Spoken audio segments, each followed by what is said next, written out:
y'all, this is the Oklahoma Grammy. My name is Sandra and I'm inviting you into my home.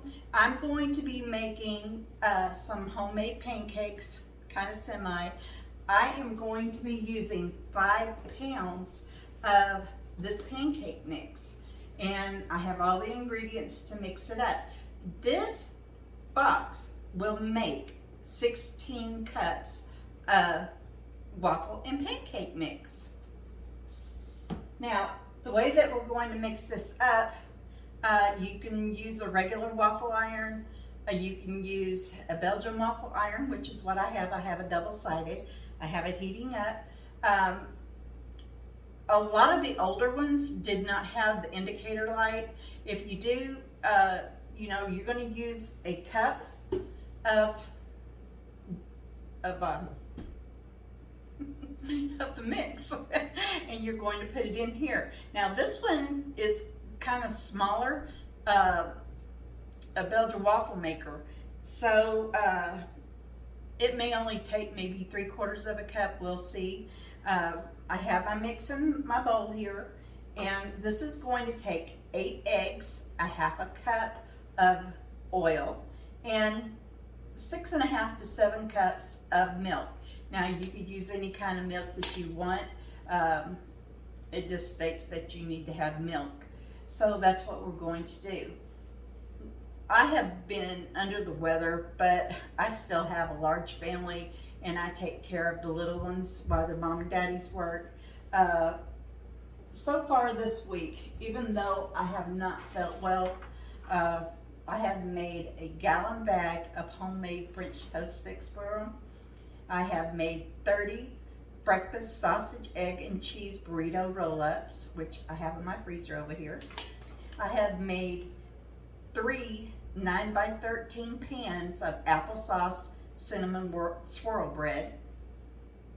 I have made 2 gallon bags of homemade Italian shells hamburger helper. I have made 2 gallon bags of homemade penny pasta hamburger helpers. I have made 50 oven fried chicken legs, which I have over here. I have made 2 9x13 pans of homemade lasagnas, which one is already gone. I have made 8 loaves of my pumpkin chocolate chip breads. I have made 1/2 sheet pan of monster cookies, which I have a 1/2 pan left. I have made 2 1/2 sheet pans of homemade iced brownies. They're gone. I have made, let me see where else I'm at. I have made 32 ready-to-eat grilled cheese sandwiches, which I have over here. I have made 2 9x13 pans of homemade tater tot casserole, which one's already gone. I have made 32 ready-to-eat seasoned hamburger patties, which 1/2 of them are gone. And I have made 20 beef, bean, and cheese burritos. Now, what I have left to make to get us through to the beginning of next month when I do a grocery haul is I'm going to make 72 chocolate chip cookies. We're going to make 48 chocolate no-bake cookies. We're going to make 36 homemade yeast rolls. We're going to make 6 gallon bags of homemade Belgian waffles. We're going to make 6 gallon bags of homemade pancakes. Today I'm going to make another lasagna and I'm going to make stuffed shells. Now it's very, very easy to make. I make mine with meat. I make both dishes. Basically what this is, whenever they say they're making baked shells, lasagna, penny pasta, everything, it's basically the same thing. It's just the noodle that you change. You can make spaghetti and use the same meat sauce and put in with your penny pasta, with your baked shells, with your lasagna. with your baked ziti. It's basically all the same thing. It's your cheeses that makes the difference. It's what changes the flavor of your foods. So with my baked lasagna is, you can use the regular lasagna noodles where you're boiling them and everything. Or you can make the ones with the ready pasta shells. Okay, this is what I love about this because it makes it easy and it makes it convenient. The shells that are oven ready cook while they're in the oven. You don't have to stand there for hours and hours making the noodle over the stove in that hot water because they're already pre-made. That means they were already cooked prior to that, and then they were able to dry back out. So it's basically like a dehydrated noodle.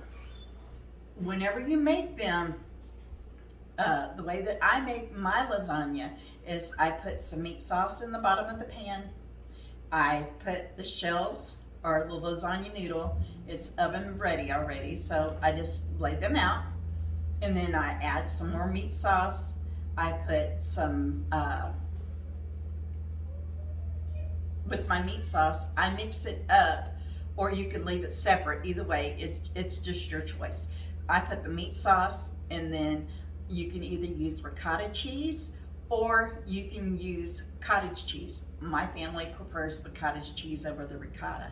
So what I do is I take my meat sauce, I do a layer of the cottage cheese, I add some mozzarella on top of that, and then I put provolone cheese on top of that, and then I add some more meat sauce, and then I repeat everything that I do. You want to end with the meat sauce on top of everything, and you want to put mozzarella cheese on top of that. Now, what I also do is I use a non-stick paper that you can get at Sam's Club, or you can get at Walmart. Make sure you spray it with a non-stick spray. Lay it over the top of that. If you want to freeze it, if you're not going to cook it at that time after you prepare it, take and spray that paper, not wax paper. Don't use wax paper. You want to use the non-stick paper. You want to spray that and put it over your cheese. That keeps that cheese from sticking, and that way whenever you take that off, you don't have to worry about all that cheese coming off and everything like that. Now, you want to do this with anything that you're going to freeze. You want to make sure you spray that nonstick spray on that paper and then put it over the top of your cheese, and then take and put aluminum foil over it, and then wrap that up with saran wrap or plastic wrap before you put it in your freezer. Make sure you take and write down what you have on the outside of your pan, on the bottom of your pan, because most people are going to use non-stick pans. If you don't do that, make sure on top of that aluminum foil that you're using a permanent marker, and you write down what it is, and you want to make sure anything that you're taking out, and if you're going to put it in the oven, as soon as you bring it out, you need to add an extra 15 minutes to your cooking time.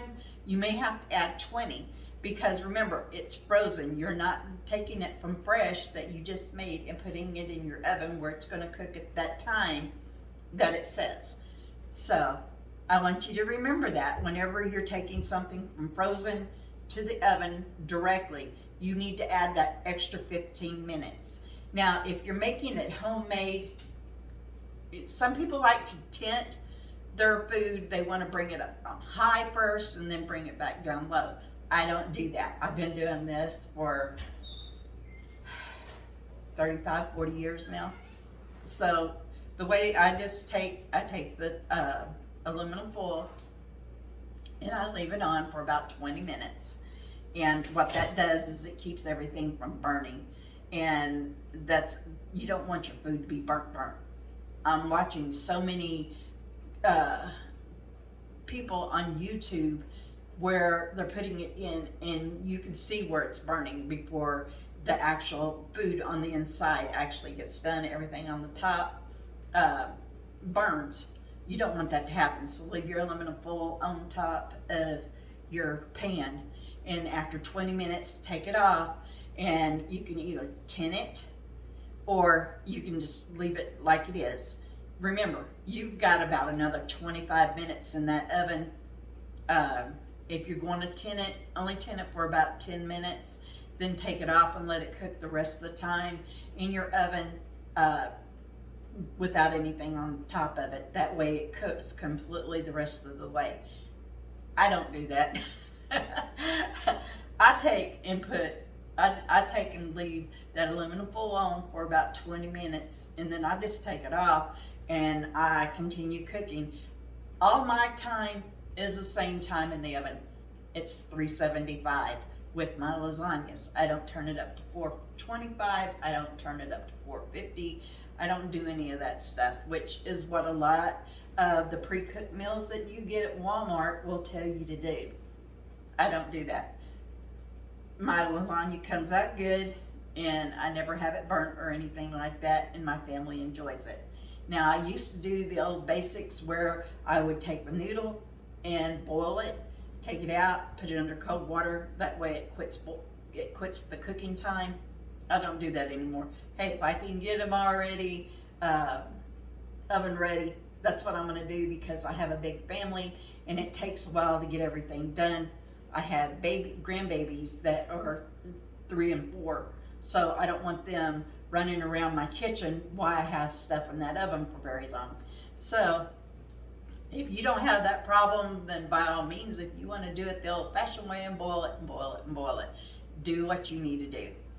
That way you know that you're doing something that your family likes and that you enjoy.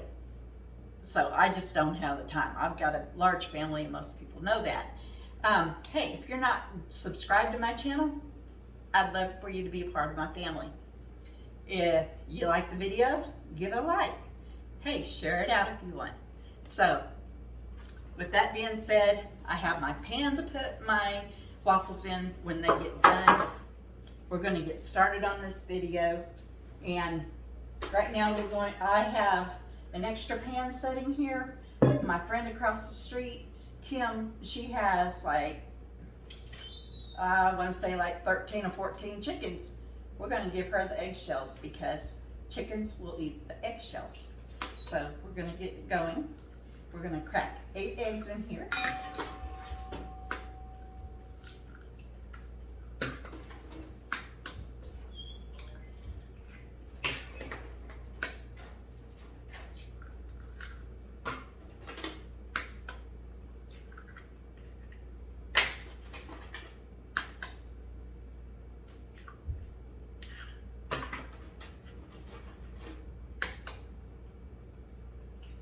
Now, a lot of people want to do it over a bowl, that way they don't have the problem of getting that eggshell in there. I've never had that problem, but a couple of times.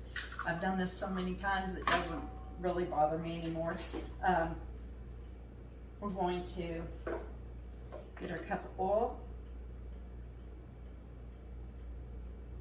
Because since I have such a large family, I do the larger cooking. You would say for a large crowd, just, you know, people have different ways of saying a large family, a large crowd. Do what you need to do. If you know that your family's not going to eat that much, only do a box of this. Get a small box of it. I do this because I freeze ahead. That way, if I have company or something, you never know when you're going to have company, right? And if somebody shows up and they spend the night, you have food already prepared in your freezer. All you have to do is take it out either the night before or a couple of hours before you're going to be using it.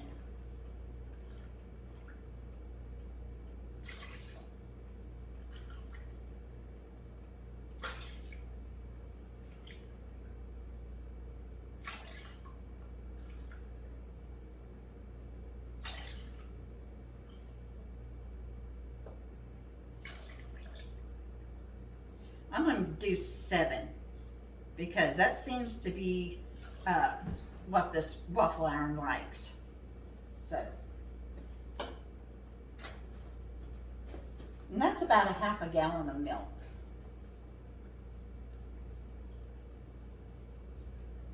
Now, one other thing that I like to do that the recipe doesn't call for, but I really, really like it, and it makes the batter taste a little bit better to us, is I like to put a teaspoon of regular vanilla in it. Now, if you don't have regular vanilla, you can do that. Our friend Scott up in Canada sent us some homemade Canadian syrup. It was good. I still have some in my refrigerator, and the grandbabies think they're gonna get it. And I'm like, nope, nope, nope, nope, it's fine.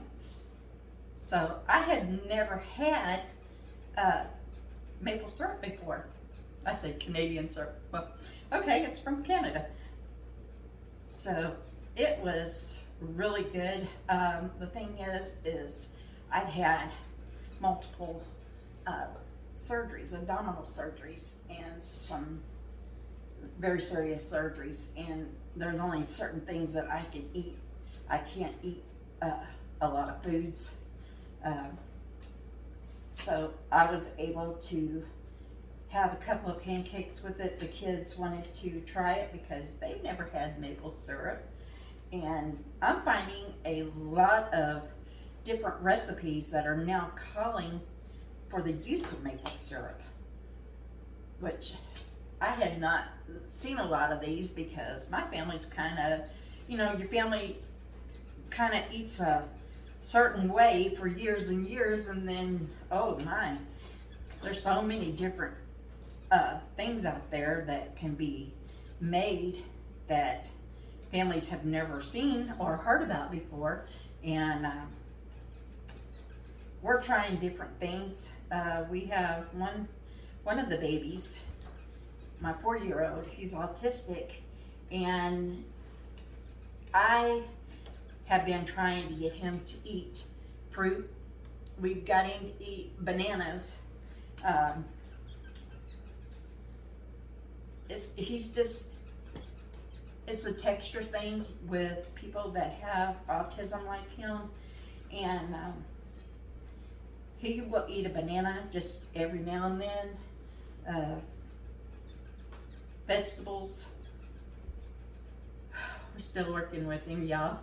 Now, the 3-year-old, his baby brother, and Jackson's baby brother, everybody remembers Jackson from the Mid-America, he will eat anything. He will try anything. The only thing that I have found that he will not eat is potato salad. He doesn't like potatoes. The 4-year-old will eat French fries and chicken nuggets. Now, the baby, he eats more meat than what the 4-year-old does. And the 4-year-old will eat more potatoes than what he does meat, so. Now, you want to mix this, as you can see why I'm lifting this up, is because we don't want this to be completely smooth. Now, if you're doing it for pancakes, you want to make sure that it's pretty smooth and everything. But the thing with waffles is you don't want that. You just want to make sure that you're getting most of that dough mixture. I'm sorry, my nose is itching. But as you can see, you can see some of the mixture not completely mixed, and that's kind of the way that you want it when you're mixing up waffles. Give it a good stir again, because the rest of that is going to cook in the waffle iron. It will come together in the waffle iron. We just don't want to have some really, really, really big chunks in there.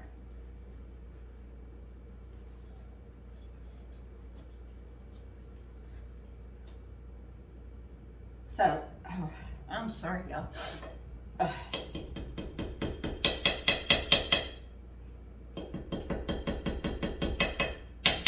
They just said that it was an allergy-induced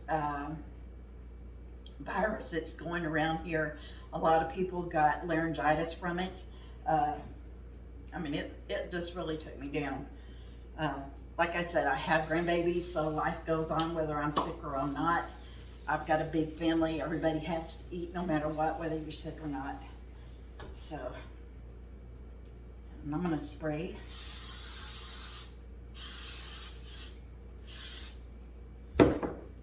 And let me get me another cup real quick.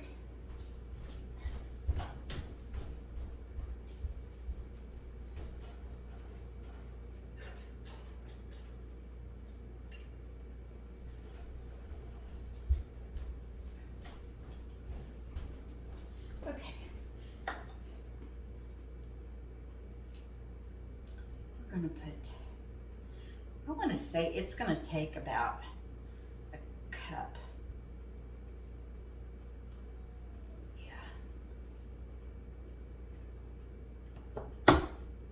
And then we'll flip it over. That's how easy that is. And we'll spray this side. And we will give it another cup.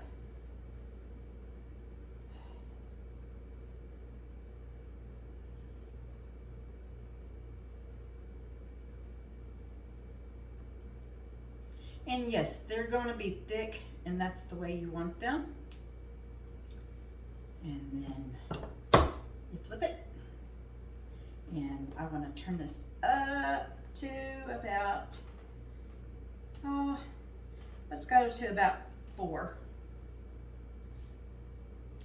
And we're going to flip it back over because this was the first side that we did. And we just have to wait until this comes together. I want to say this takes probably 3.5 to 4 minutes. Right now we have the indicator lights, they're blue. So that means that it's cooking. Whenever it's ready, they turn green. Most of the waffle irons that I've seen, that's how they do also. I'm gonna get me a spoon, that way I will be able to get all the mix into the waffle iron. I'll be right back.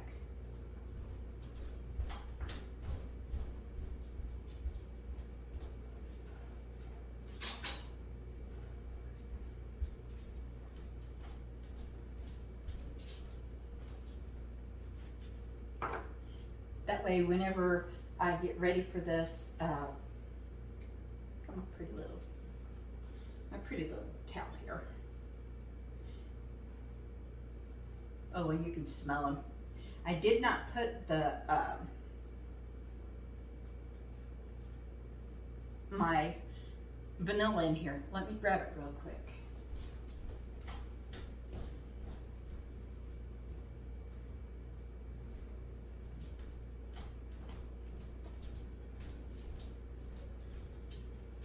And because I've done this so many times, I kind of know how much to put in here. Let me mix that up real quick.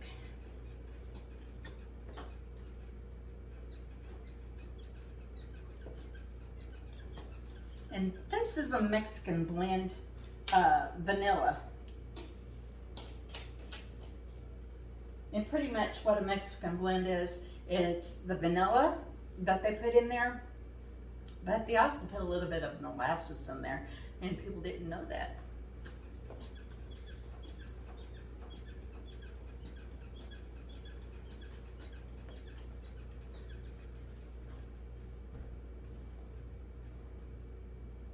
So there's that. And I hope everybody's having a good day today. And I pray that everybody is doing good and nobody has a sickness. The sickness started over on the East Coast and it's working its way slowly towards the east. So it makes your tummy feel bad. It makes you feel bad. And, you know, I don't wish it on nobody. I don't want nobody to have to feel the way that I have this last week. I had a headache and, I mean, just everything, just, you know, I wasn't able to eat or nothing like that. So just make sure, I mean, I wound up having to go to the doctor. I wasn't able to keep anything down. It was that bad. They gave me some Zofran, and after a couple of days of taking that, I felt a whole lot better. So, you know, just take care of yourself and try to use multivitamins and try to keep yourself up. We've had some really, really hot temperatures here. We're fixing to have some more, so be careful out in the heat, out in the sun. The only times that I was going out was early in the morning and right before it got dark. That way the mosquitoes wasn't so bad to water everything. And yeah, my vegetables and my flowers are doing really, really good. My son got a pink tomato, and I'm sorry, I don't remember who gave it to him. Thinking that the winds down here in southwest Oklahoma and the way that my house sets, we're catching all of that wind. Now, my neighbor across the street, she doesn't get the winds over on her side of the street like I do over here. So I need to grab a fork.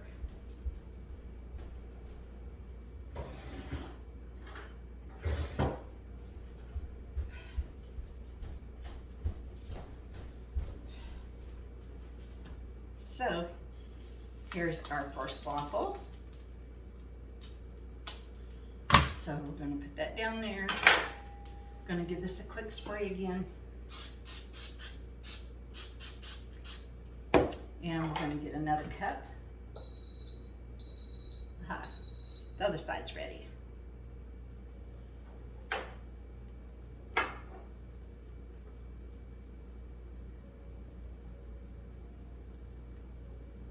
So there's that. Let's put this down and let's flip it over. And let me scoop this out real quick.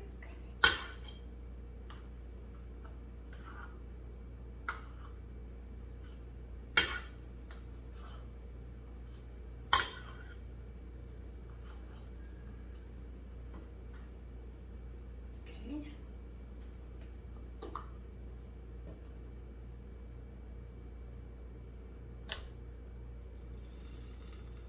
And as you can see,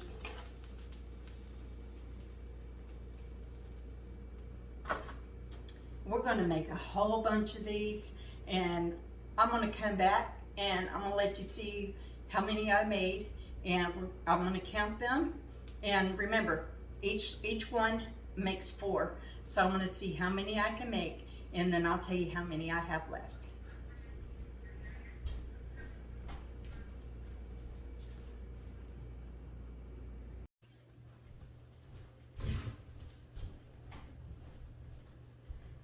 Hi y'all.